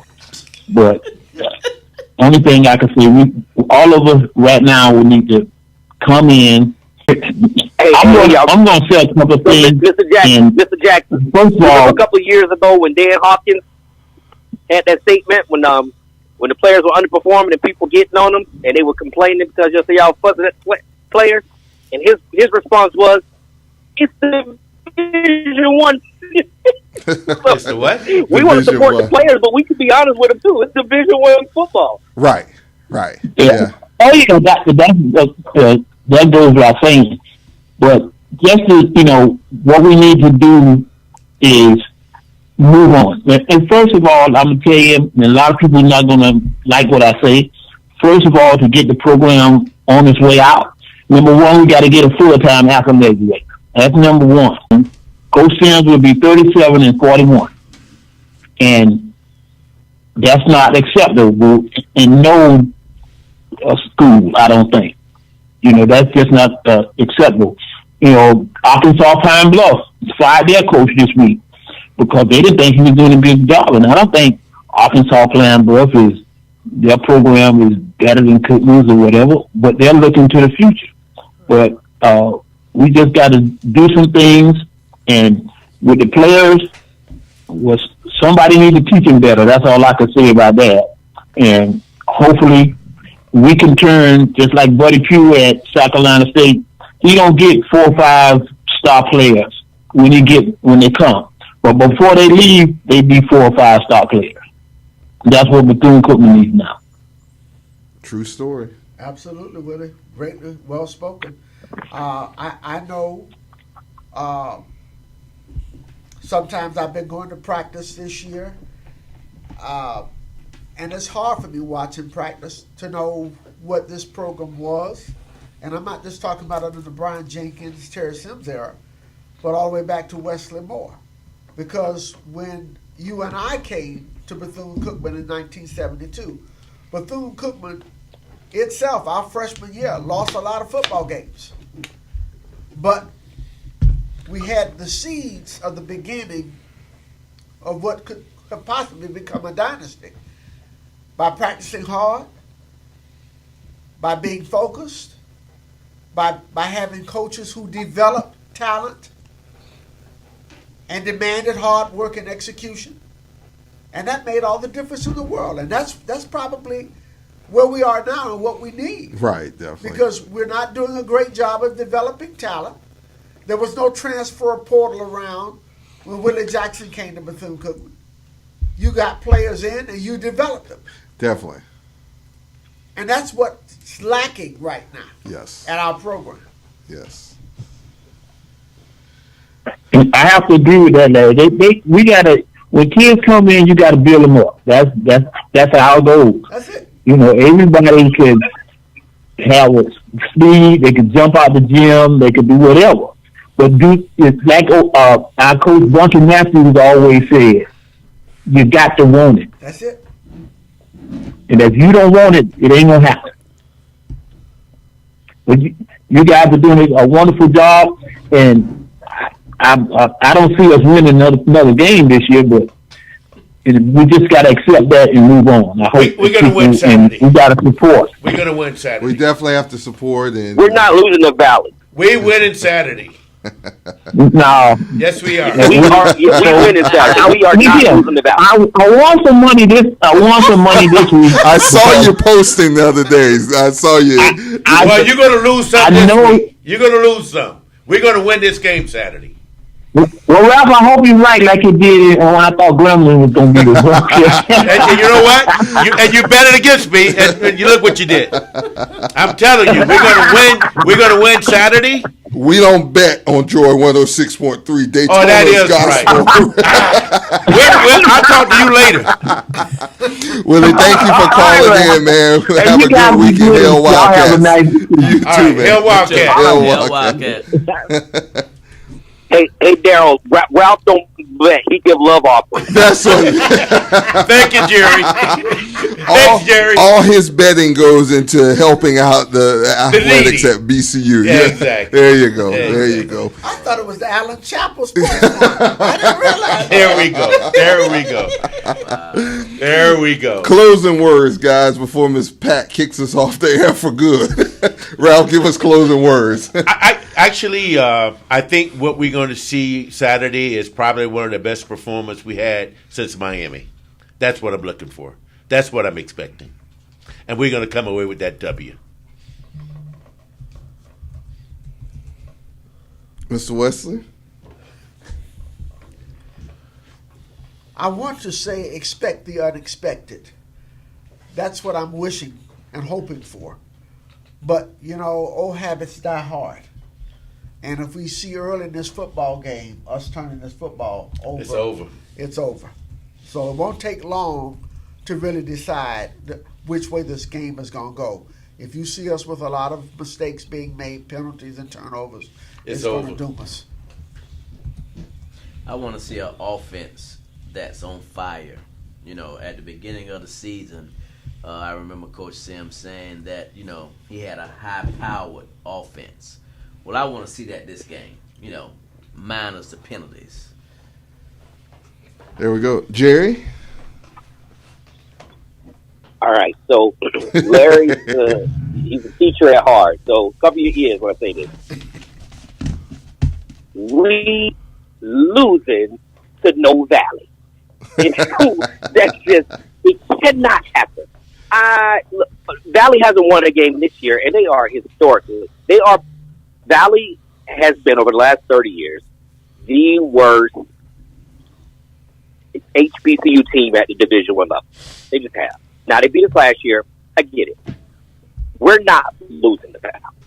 Then you can go into this game, if you're Bethune-Cookman, and consider that even if we don't play our best, you just cannot lose the Valley. If we lose the Valley, then there are some people who need to find another way back from Mississippi. We're not losing the Valley. He said some people, guys. Jerry, if you and Ralph are available Sunday morning, we're having a Men's Day service, and I'm looking for 2 people to lift the offering for us, okay? so I think you and Ralph are in rare form right now. If you're available on Sunday, I think we could have a good day in church service. Jerry, we're not losing the Valley. We're not losing the Valley. We ain't losing to No Valley, is what I said, Professor. We cannot lose the Valley. I can't accept it. Fans, I can't accept that. Fans, we're looking for your support. 4 p.m. Eastern Standard Time, 3 p.m. Central Standard Time. Our Wildcats take on the Devil Deltas of Mississippi Valley State. HillWildcats.com watch party at Buffalo Wild Wings here in Daytona. 3:30 p.m. is when the party starts. 4 o'clock kickoff. We want to see you there. Let's support our Wildcats. For my co-host, Mr. Ralph Smith, Mr. Larry Wesley, for Mr. CC Cruse, and for Mr. Jerry Bell, I'm your host, Darold Williams, on the Hill Wildcats X's and O's show. You'll see you next Thursday night, 8 p.m. on Facebook, YouTube, and on Joy 106.3 FM. Have a good night, Hill Wildcats.